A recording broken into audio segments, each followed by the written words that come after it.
The Ethereum merge is finally over. On September 15th, 2022, after many years of planning, Ethereum has finally switched from proof of work to proof of stake. We've been hearing about the merge for a long time now, and for it to finally have happened almost seems unreal. But now that it's here, what does it mean for Ethereum, and what's next?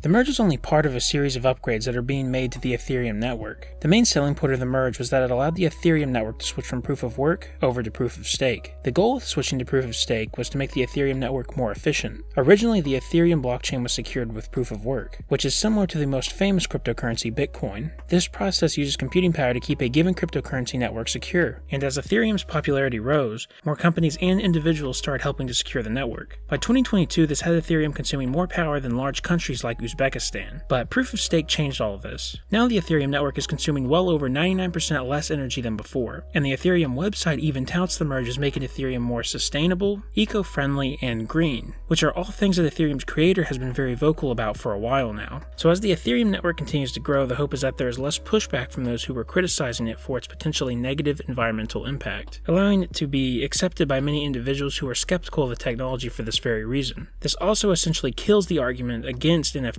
for their energy usage. A large percentage of NFTs are on the Ethereum network and will now be using very minimal amounts of energy, and pretty much every other network that an NFT would be on has been using proof of stake already. So environmental impact was one of the biggest reasons for the merge, but it isn't the only reason. The goal was that changing over to proof of stake would also make the Ethereum blockchain more secure, decentralized, and cheaper to use. There's been a lot of debate in the cryptocurrency space of proof of work versus proof of stake, and if this upgrade is a good or bad thing for Ethereum. But that's really a discussion for another time. Just know that these are the intended outcomes for the merge. So, what's next? Well, there is one potentially major consequence from the merge. The number of new Ethereum being created has decreased dramatically. With proof of work, 13,000 new ETH were being created every single day, which meant that every year there was almost 5 million new ETH coming into existence. After the merge, the number is all the way down to 1,600 new ETH a day, dropping the overall newly created Ethereum by 90%. This is obviously very important to many people who already hold Ethereum because less new Ethereum coming on the market means already existing Ethereum will be more valuable.